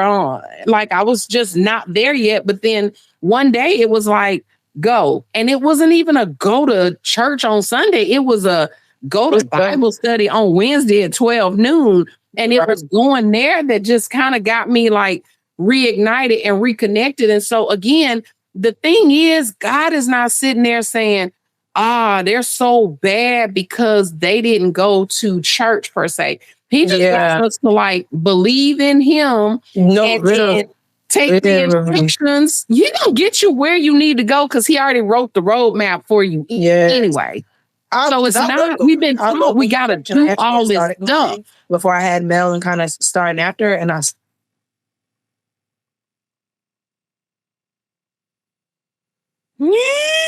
did you freeze up or did I freeze up? Come on back. If it's not time for me to be at a church, it's just not time for me to be at a church right now. That's fine. I'm not saying I don't ever want to find one and I'll never join one, but the one I'm trying to force myself to be a part of, I didn't feel embraced by them. And it was like, I don't want to feel, it was like, you don't want to have these feels like, dang, I don't want to feel like I don't want to go to church. Like you don't want to, but it just didn't sit right with me. And when something don't sit right in my spirit and I ignore it, it itches at me and it bothers me. And even now, like they've asked me like why I haven't been there. And I just don't have the heart to say like, I don't like y'all. But it's not that I don't like them. It's just, that church is not my vibe. And I also feel like I joined it for the wrong reasons. And I'm in a different headspace right now. And I'm okay with admitting that. It's just, it's one of those things where it's like, I ain't got to explain it. I don't want to. It's just, this is where I'm at right now. That's super. I expected more from the church and I didn't get it. And that's one of those things. There's some things, me personally, I think you shouldn't explain to people. There are some things people should just know, especially when you've taken it as far as you have. Like when I see you have something established and this is how you're acting, it's kind of like one of those, okay, well, you got to know this same thing I know, but you still choose to do this. Cool. So I'm a back up. It's just my body, my gut. And I've studied that. They say women's intuition is in their gut. And when something doesn't sit right with me, it makes my stomach hurt so bad. Like in a very like, I'm going to barf kind of way. And it's gotten worse since I've had my child. And I love that it has because I'm more self-aware. But when it comes to like church and stuff, it's not nothing in this world, not even church, nothing is like what it used to be. So a lot of the older generation needs to understand why the younger is adapting in some ways. Like we're finding our own way to say, hey, look, this is me. I get what y'all saying, but I'm content with this. Like this is cool and it's whatever. There's some stuff you can't change because history repeats itself. But there's some stuff now it's like, people got to get with the program. So. There's definitely like plenty of different ministries out there. Like Ramaya still goes to our old church. She is still a member there. When I was there today with her, she was like, oh, mama, they miss you. I was like, hey, because I go to a different church, it does not mean that I'm disconnected from them. We're all still family in the kingdom. Right. I have no problem, coming here. I go where God calls me to. I got called to something else. And how I knew I was called to that, before I went to that Wednesday Bible study, God was like, hey, when you get there, ask them if you're going to love this. Ask them if they doing any sort of outreach to student athletes at the high school. Right. See, when I got there, the pastor was like, we just started something like this. We baptized the football team on their campus. They got a t-shirt that says at Blunt, I think it's Blunt, that says, we've been in the water. That's all the t-shirt says. It ain't no church advertisement on it. So now that individual player gets to tell their story. So there is a ministry for everybody. You just got to find it. And because God gave me some things before I went, and here I'm talking to the pastor, and it's what they're already doing or things that he had questions about. That was the ding, ding, ding, ding, ding. This where you need to be right now in this season. I don't know who told people that once you start going somewhere, you got to go to that church till the day you die. Where is that? Like church is. People misconstrued loyalty. You should be loyal to yourself first, and you should trust your gut first. If you can't trust yourself, you shouldn't be letting other people tell you what to do. You should be asking God. Me personally, I feel like if you're not sure of yourself, nobody should be bullying you into doing anything also either. Like if you're not comfortable, just wait until something moves you to do it. Like if you don't trust yourself, trying to figure out like what you believe in is going to be hard because people can, influence what you decide to believe. And Yeah, that's why it's so important to like get still, sit down. I got to share this exercise because it just popped up. Because you said sometimes people are uncertain of themselves. This is an exercise that I've done for me. I think I may have shared it with you before too. But I was sitting in the car. You know, I will pull up and sit in my car for an hour or longer. And the spirit was like, right now, I just want you to write down who I tell you that you are, right? So this is for somebody. The thing is, get your phone out, get you a pen or a piece of paper, and as positive, say, God, who am I? Who did you create me to be? He gonna start pouring out. He's gonna say, you're this, you're that. What most people do in that moment is they start to say, well, no, I've done this. They start bringing up their past and they start rejecting it because sit and take that in. That will help you develop and understand who he created you to be. And when you can get to that place, it might not be 20 things. He might tell you 5, but do it later. And he may give you some more. That's going to give you more confidence in yourself. But then it also helps you to understand, hey, it's somebody residing in me once I've given my life to Christ. Somebody is residing in me that has my best interest in mind, that is here to help me through trials and tribulations and just have the best life. I just got to yield to that. And that's the part that is a process. That's the part that I hate, that traditional church, old school church, big mama, grandmama, and them, either they didn't know or they just didn't know how to explain it to us. And so we just came away with this hodgepodge of some of it was just man-made stuff and it just didn't make sense. And I think people rejected it. I know he is calling young people up in the kingdom to do it the way he wants them to do it. And people are hungry for it. People are looking for solutions and answers to everyday, how do I navigate life?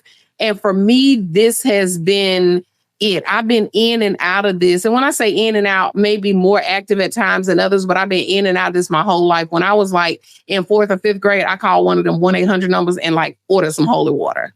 Like I remember you told me that. Yo, I saw it on TV. I was like, I got to do this because I'm trying to, stay at peace. I want to be this calm, good person. And it's not about being a good person. It's about being a person of purpose. Ooh, that was a mouthful. Yes. A person of purpose. And in order for us to live our purpose is honestly not even for us.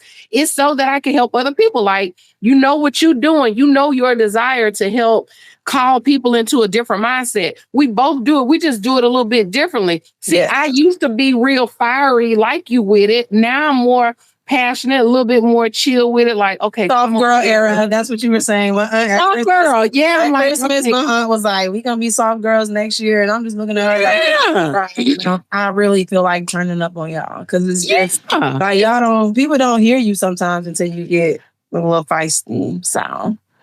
True story. You got to take it there. But yes, as you evolve, definitely I notice a lot of older women, the older you get and the more you accept accountability for the actions you have, especially as a woman, oh yeah, you grow more poised by the day. Like I may be whatever to people online, but in person, everybody that meets me like loves me. Like it's always a good vibe. It's chill. It's no pressure. Like we just hanging out. Like, and it's very direct. It's very blunt, but it's also like, if somebody uncomfortable around me, like that's them. Cause nobody that I've ever truly been around is like, oh, like they always it's always more. We got personas, I think, on social. I mean, come on, like Oprah, how she used to host her show, or LeBron James ain't running through his house all day dunking no balls. You see what I'm saying? Like, right. These real people. And it's not that we being fake, but like when I'm in my zone, I get a little turn. I call my people out too. It's because I want to see you win. It's like putting a hat on. Race. It's just putting hats on. That's all. That's it. We're going to call it putting on the hat. Yeah, that's all it is. It's just like a character, but not really. It's like, this is me, but this is just a part of me that I want you to see for now. So definitely. Right. I'm looking around the room like, dang. Where my hat? Right. Definitely. But, okay, I think this is a good point to wrap up the episode. I love you, and I thank you for coming on. Like, I don't want anybody else to come on here that doesn't have substance. So this is perfect for my pilot episode of the Mindful Millennial. This Love is you. like this probably gonna be my favorite series to do. I love my Milk Drug Mafia. I love my moms. But once I get to spitting out all that content and I run out, Mindful Millennial is probably gonna take over. It's probably You're never gonna run out of content. You have so much to say. Like I'm gonna have to spread it out and add some other moms to kind of, I'm gonna have to dig deep and find other stuff because the mom stuff is gone. Yeah, that stuff is that's gonna be a ton. That's a whole different tunnel. Like I could record 3 episodes right now by myself of stuff I want to talk about for that. Like I have content to just spit out, vomit, really. So either way, you ever feel like you're running out of content, call me because there's so much content everywhere and you have access to so many people or, Definitely. obviously if it's somebody I need to connect you with in a circle. But, I think what you're doing is really good. I pray and I hope that it helps some young woman who does not have access to an aunt or who does not have access to a woman like you who cares about her to Right. like I said, you have a lot to say, money. And so like I appreciate you having us on, but I think some of the things I heard on your very first podcast, I was like, oh, those things would be individual, like those could be their own individual like episodes, or I mean, it's like you could take the content anywhere. This is what my first year was like. This is what I think I heard you say something about co-parenting, maybe when you're not with the baby's father. Yeah, I'm gonna record that episode next. What is it like to, work? What is it like? Like there's a comparison between, old school grandma and new school grandma, like even the remedies and things that we used to give the babies then versus what we give the babies now. It's like, it's an endless amount, but I'm just proud of you because you took the first step and I heard the passion. That's what I hear when you speak is I heard the passion and I'm like, somebody has to say it. Somebody has to, get it started and get it going because there are things out here that some people don't know. When you have a supportive, family like I do, we can easily take things for granted and think that it's the norm. It is not the norm. Other people don't have access to Mama or Edward or Edmund or Aunt Minnie or, they don't have access to that, or Nana G, even for that matter. Like we got wisdom all around us. And those are the things that feeds a soul, or to have a praying auntie, grandmama, somebody to like, get you out, or to call you or send you a little text and be like, hey, you all right? Hey, you know me. I'll be like, hey, I just looks like and everybody doesn't have that. Like, and I totally get that when I say the stuff I say, but just being grateful for what you do have, God will open so many doors for you when you embrace what you do have. Even if and there may be something you taking for granted right now because you think like, oh, like that, you think it's nothing, but it's valuable to, something for you to lean on.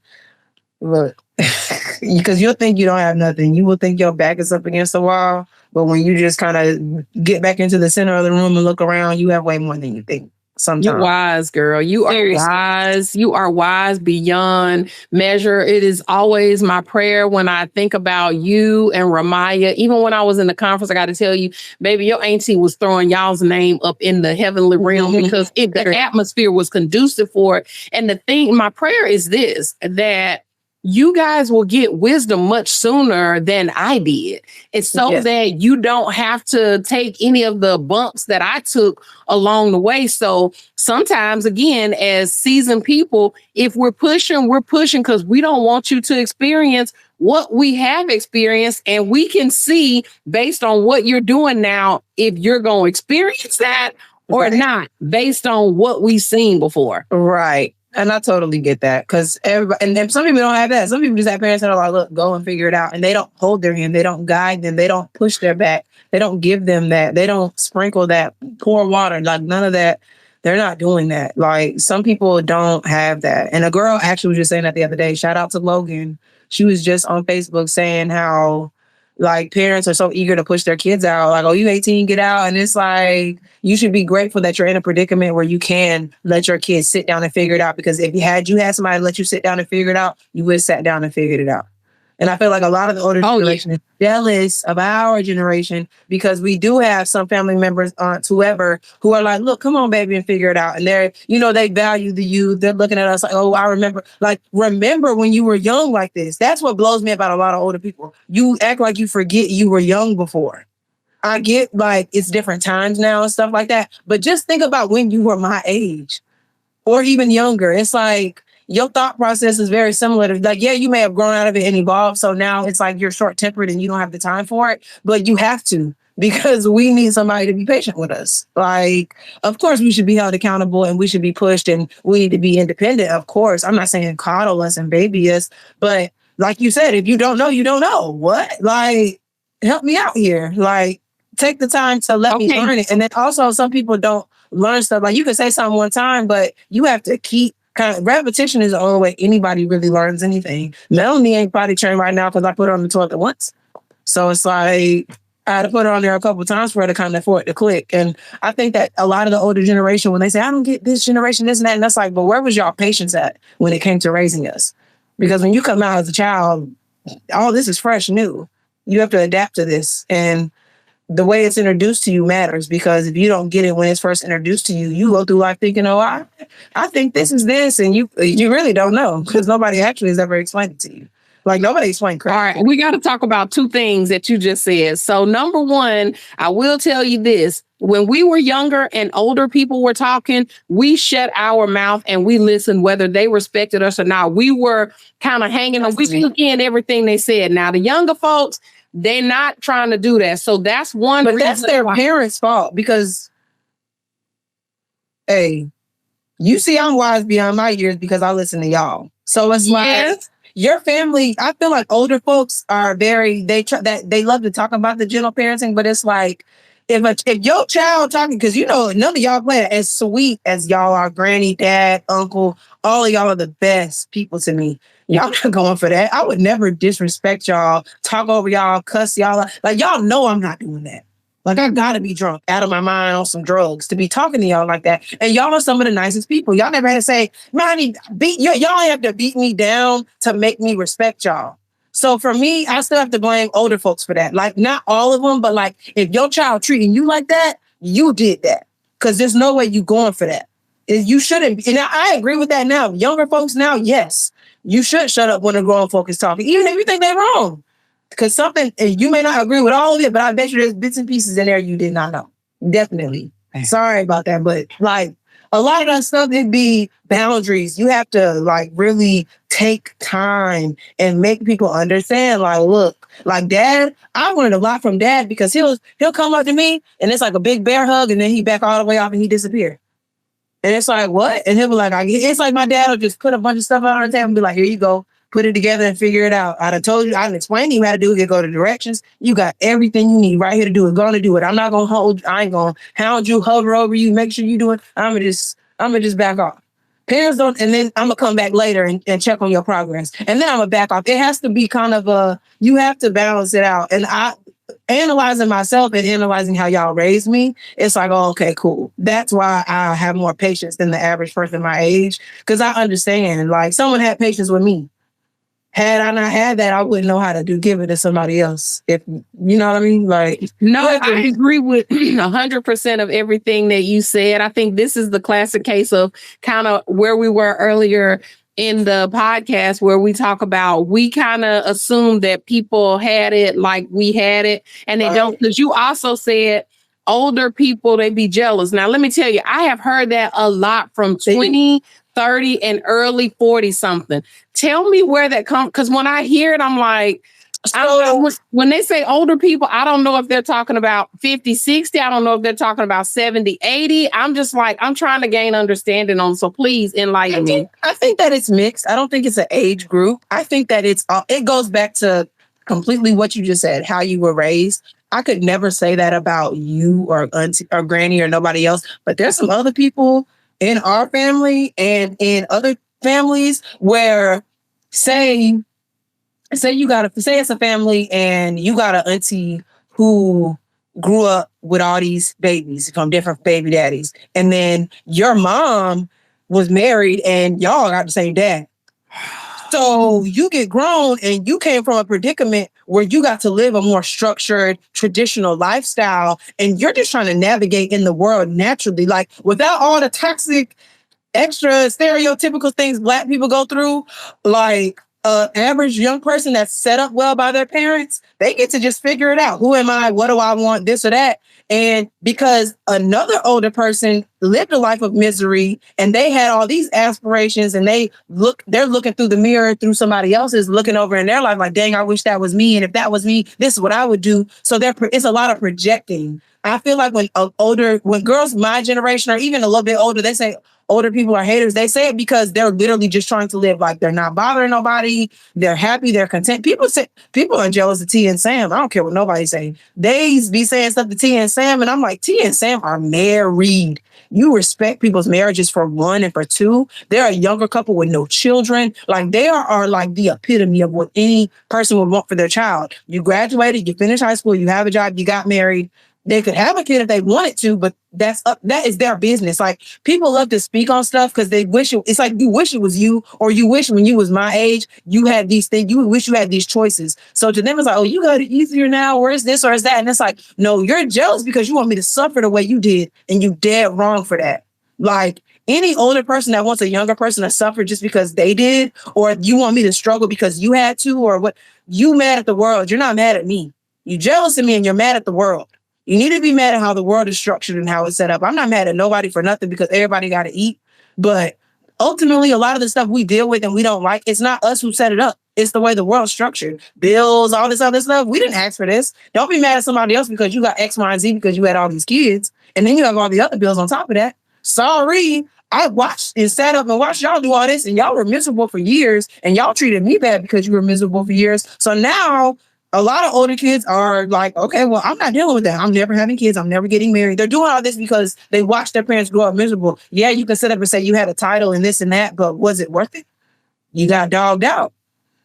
Like, it's just one of those things where it's like older people, it's not all of y'all, because there are some that pour and water into us. And there are some older ladies that's like, girl, I remember when I was that age, you so fine. Like, they're just perfect. Like them old little 70, 80-year-old ladies, I worked there, girl, you young. They quit to tell me. That's why I didn't have a kid for so long. I was working on all them patients. They was like, girl, don't get you a boyfriend, get you a nick. You know, they would tell me like, you need a man. Like, they were very sweet, but it comes and goes. The young mind, the older people that never grew up are jealous.